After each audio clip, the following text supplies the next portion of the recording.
Londres, une nouvelle fois victime du terrorisme. 4 personnes ont été tuées, 40 autres blessées près de Westminster. L'assaillant, lui, a été abattu par la police. De Berlin à Paris, les messages de soutien se sont multipliés ces dernières heures. L'attentat de Londres survient un an jour pour jour après ceux de Bruxelles. Ce mercredi, c'est toute la Belgique qui a commémoré la mémoire des 32 victimes fauchées par les bombes des terroristes.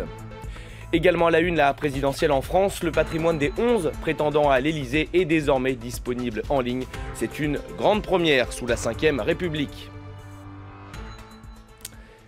Bonjour et merci de nous rejoindre sur France 24. Londres a donc été une nouvelle fois le théâtre d'une attaque terroriste ce mercredi. Un homme a lancé sa voiture contre la foule dans le quartier de Westminster près de Big Ben. Il a ensuite poignardé à mort un policier avant d'être abattu. Selon un dernier bilan, 4 personnes ont perdu la vie, 40 autres ont été blessées. Parmi eux, 3 élèves français du lycée Saint-Joseph de Concarneau. La première ministre britannique a appelé le pays à l'unité. On va écouter Theresa May. Le lieu de l'attaque n'est pas le fruit du hasard. Un terroriste a essayé de frapper notre ville en son cœur. Une ville où toutes les religions et des gens du monde entier se rassemblent, où les valeurs de la démocratie et de la liberté de parole sont chez elle. Le palais de Westminster, qui abrite le Parlement le plus ancien du monde, est un symbole de l'esprit de liberté qui rayonne partout dans le monde. Ce Parlement représente l'état de droit, la liberté, et cela suscite le respect partout dans le monde. Et selon la police anglaise, c'est bien la piste du terrorisme islamiste qui est privilégiée. Selon les premiers éléments de l'enquête, l'assaillant aurait agi seul. Une journée traumatisante pour les Londoniens, sur laquelle revient pour nous Laurence Naon. L'attaque vient d'avoir lieu. Une victime est à terre. Les secours ne sont pas encore sur place, alors les passants se précipitent pour lui prêter assistance. Mais au fur et à mesure, ils découvrent une, deux, une vingtaine de victimes au sol. Je ne pouvais rien pour les autres victimes, alors je me suis concentré sur le blessé juste devant moi. Comme les voitures continuaient à rouler, j'ai essayé d'arrêter la circulation. Il y a eu beaucoup de panique. Nous avons appelé la police et les ambulances. Sur le pont de Westminster, une voiture a zigzagué et heurté plusieurs passants. Sa course folle s'étend sur plusieurs centaines de mètres. Parmi les victimes, 3 ressortissants français, des lycéens de seconde venus de Bretagne, pour un voyage scolaire à Londres. Le véhicule finit sa course dans les grilles du jardin du Parlement britannique. Le scénario est encore flou car au même moment, des témoins disent avoir vu un assaillant tenter de pénétrer dans le Parlement. Couteau à la main, il poignarde un policier.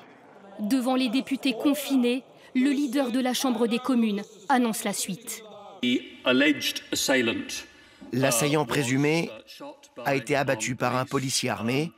Une ambulance arrive pour évacuer les blessés. Très rapidement, la police affirme privilégier une thèse. Bien que toutes les pistes restent ouvertes quant aux motivations, une enquête a déjà été ouverte pour terrorisme. Y a-t-il un ou plusieurs assaillants? Y a-t-il des complices? Les enquêteurs cherchent à comprendre la chronologie et préciser le mode opératoire de cette attaque. L'enquête, elle, avance, mais que sait-on pour le moment? On fait le point avec Julie Dengeloff, notre envoyée spéciale à Londres. François Hollande est à Villepinte, près de Paris, en train de visiter une prison avec le ministre de la Justice, Jean-Jacques Urvoas, quand il est informé qu'un attentat vient d'être commis à Londres. Nous exprimons au nom de la France toute notre solidarité, tout notre soutien au peuple britannique et à la première ministre Theresa May. Mon intention est d'abord de faire en sorte que nous comprenions bien que le terrorisme nous concerne tous. À Berlin, où un attentat a fait 12 morts en décembre dernier, les autorités ont apporté leur soutien au Royaume-Uni. Bien que l'arrière-plan de ces actes ne soit pas encore précis, je réaffirme que l'Allemagne et ses citoyens se tiennent fermement et résolument aux côtés des Britanniques dans la lutte contre toute forme de terrorisme. Aux États-Unis, Donald Trump a immédiatement été informé de l'attaque terroriste. Interrogé par notre correspondant à Washington, le porte-parole de la Maison-Blanche est allé au-delà d'un message de soutien. C'est un terrible rappel de la menace à laquelle nous faisons tous face. Et cela arrive le jour du premier anniversaire des attaques en Belgique. C'est un rappel pour tous ceux qui étaient dans la salle aujourd'hui, tous les 68 membres de la coalition, que la menace posée par le groupe État islamique est réelle. Alors que nous continuons de les pourchasser et de les battre sur le champ de bataille, ils vont tenter d'étendre leur zone d'influence. Après cet attentat qui rappelle le précédent commis dans le métro de Londres en 2005, Paris a décidé d'éteindre la Tour Eiffel ce mercredi à partir de minuit. Je vous le disais, l'enquête avance. On fait le point avec Julie Dungeloff, notre envoyée spéciale à Londres.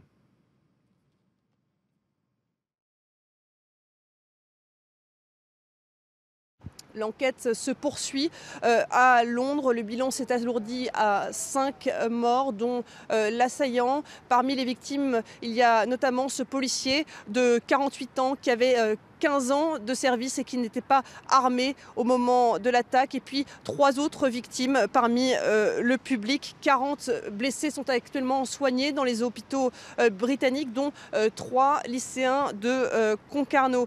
Pas de détails pour l'instant quant à la personnalité de l'assaillant, mais la police indique que les méthodes sont inspirées du terrorisme islamiste international. L'enquête se poursuit donc. Une centaine d'enquêteurs sont en train d'analyser les motivations, la préparation et les éventuelles complicités dont aurait pu bénéficier l'assaillant. La scène du crime est assez large, donc cela pourrait prendre plusieurs heures à être analysé pour relever toutes les preuves. Le niveau d'alerte, quant à lui, le niveau d'alerte attentat reste inchangé, 3 sur 4, c'est le même niveau depuis 2014. En revanche, la présence policière va être renforcée dans les différents lieux symboliques du pays. Il est essentiel de travailler ensemble et de rester unis, a indiqué le chef du contre-terrorisme. Il a invité également toutes les personnes qui auraient des détails sur l'enquête à les communiquer sans tarder à la police. Quant à la Première ministre Theresa May, eh bien, elle a indiqué que le Parlement britannique rouvrirait ses portes ce jeudi matin. Cette attaque de Londres intervient alors que la Belgique commémore le premier anniversaire des pires attentats de son histoire. Ce 22 mars 2016, 32 personnes perdaient la vie à Bruxelles. Une cérémonie d'hommage a eu lieu ce mercredi en présence du roi et du Premier ministre Clément Bonnereau. Une minute de silence à l'endroit même où 2 bombes ont ravagé le hall des départs de l'aéroport il y a tout juste un an. Dans l'Assemblée, le roi Philippe, la reine Mathilde et le Premier ministre, aux côtés des rescapés et des familles de ceux qui ont perdu la vie ce jour-là. Sasha Pinchowski. Un à un, les noms des 16 victimes sont ensuite égrenés. Jennifer Wetzmann-Shinto. Lars Wetzmann était là ce 22 mars 2016. Il a perdu sa femme dans l'attentat. Plusieurs fois, je me suis demandé si seulement nous étions partis 10 minutes plus tard, si seulement nous avions conduit un peu moins vite, si seulement, mais c'est arrivé. À 9h11, deuxième minute de silence dans la station de métro Malbec, à l'endroit et à l'heure où une autre explosion avait eu lieu. 16 morts également et de nombreux blessés, parmi eux, cette femme venue témoigner. Quelques minutes après l'explosion, sur le trottoir, quelqu'un m'a dit « Aujourd'hui, c'est le premier jour de ta nouvelle vie ». Cette phrase qui a d'abord résonné en moi comme une totale injustice s'est ensuite révélée être une vérité que j'ai appris à accepter. Un peu plus tard dans la matinée, une stèle à la mémoire de toutes les victimes est inaugurée à 2 pas de la Commission européenne. Puis, dans l'après-midi, des milliers de Bruxellois se sont réunis place de la Bourse avec un message, tous unis contre le terrorisme. La lutte contre le terrorisme, c'est l'objet de la réunion de la coalition internationale anti-djihadiste à Washington. 68 pays y participent, une première pour Rex Tillerson, le secrétaire d'État américain qui assure que la fin est proche pour Abu Bakr al-Baghdadi, le chef du groupe État islamique. Je vous propose de l'écouter. Presque tous les proches et les conseillers d'Abu Bakr al-Baghdadi sont morts, y compris les organisateurs des attaques de Bruxelles, Paris et ailleurs. Ce n'est qu'une question de temps avant que Baghdadi ne subisse le même sort. Après Washington, Londres a décidé d'interdire les ordinateurs portables et les tablettes en cabine pour les vols en provenance de certains pays arabes et de la Turquie. Tout cela dans le but de prévenir tout risque d'attentat. Mais une mesure de la sorte peut-elle s'avérer efficace? Élément de réponse avec David Gilbert. Ce mardi, le porte-parole de la Maison-Blanche justifiait la décision américaine d'interdire tablettes et ordinateurs portables en cabine sur un certain nombre de vols par l'existence de réelles menaces. Des renseignements de haute importance dont nous avons eu connaissance indiquent que des groupes terroristes continuent de cibler les avions commerciaux. Et selon cet expert, ces groupes ont désormais les compétences nécessaires pour piéger les appareils électroniques, mais seuls les appareils d'une certaine taille représenteraient un danger. Un téléphone portable, par exemple, ne peut pas contenir assez d'explosifs pour percer la carlingue d'un avion. Déjà en février 2016, l'attaque revendiquée par les Chebabs somaliens contre cet avion de ligne avait été perpétrée à l'aide d'un ordinateur piégé. Ordinateurs et tablettes voyageront donc en soute sur les vols concernés, ce qui devrait a priori limiter les risques. Si ça explose dans une cabine pressurisée, cela fera beaucoup de dégâts dans l'avion. Si ça explose dans la soute, il faut plus d'explosifs. En tout, des dizaines de vols quotidiens sur environ une vingtaine de compagnies aériennes sont touchés par les interdictions américaines et britanniques. Le secteur aérien redoute de devoir payer l'addition. Il y a environ 10 ans, il y a eu une courte tentative pour interdire les appareils électroniques en cabine. Il y a eu un nombre croissant de vols d'ordinateurs et d'autres appareils dans les bagages enregistrés. Les compagnies ont dû payer beaucoup d'argent pour dédommager les passagers. Et d'autres pays pourraient en plus suivre le mouvement. La France et le Canada notamment étudient une éventuelle interdiction similaire. L'élection présidentielle en France à présent, biens immobiliers, véhicules ou encore comptes bancaires. Les déclarations de patrimoine des 11 candidats à l'Élysée sont désormais disponibles sur Internet. C'est la première fois que les candidats à une élection présidentielle en France se plient à un tel exercice. Mathieu Boisseau.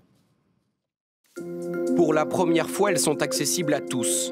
11 déclarations de patrimoine rendues publiques par la Haute Autorité pour la transparence de la vie publique. Des 5 premiers candidats dans les sondages, c'est Marine Le Pen qui déclare le plus petit patrimoine, moins 4 787 000 euros, car elle a des dettes le temps de la campagne. Elle possède au moins en partie plusieurs biens immobiliers d'une valeur totale de 600 000 euros. Mais Marine Le Pen a aussi de gros emprunts pour financer sa campagne présidentielle. Le premier, 1 800 000 euros. Le second, 3 610 000 euros.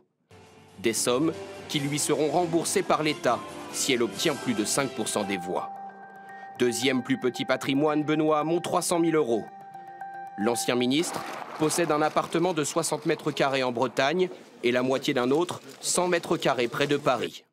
Sa voiture est une petite citadine achetée il y a 10 ans et il doit rembourser un prêt de 569 000 euros. En troisième place, Emmanuel Macron déclare 309 000 euros, 5 fois plus que l'année dernière. Comment est-ce possible? Lui n'est pas propriétaire de biens immobiliers, mais c'est son livre qui lui a rapporté en droit d'auteur récemment près de 250 000 euros. Deuxième patrimoine le plus important, Jean-Luc Mélenchon, 965 000 euros, principalement des biens immobiliers. Un appartement à Paris, 110 mètres carrés, et une maison dans le Loiret. Enfin, c'est François Fillon qui déclare le plus gros patrimoine, près d'1 million d'euros, avec notamment son manoir dans la Sarthe, 2 montres de luxe pour 27 000 euros, et sa société de conseil d'une valeur de 97 000 euros. Dans cette déclaration, on apprend aussi que François Fillon a emprunté 30 000 euros à sa fille pour rembourser une dette auprès du fisc. Le solde des impôts, précise son entourage. Et les 11 candidats retenus par le Conseil constitutionnel ont passé ce mercredi leur grand oral devant les élus des associations des maires de France, l'AMF. On retiendra notamment l'accueil hostile réservé à Emmanuel Macron. En cause, ces 10 milliards d'économies demandées aux collectivités locales, ainsi que sa promesse d'exonérer 80% de ménages français de taxes d'habitation. Et c'est déjà la fin de cette édition. Merci à tous de l'avoir suivi. On se retrouve dans 15 minutes pour un nouveau journal. À tout à l'heure.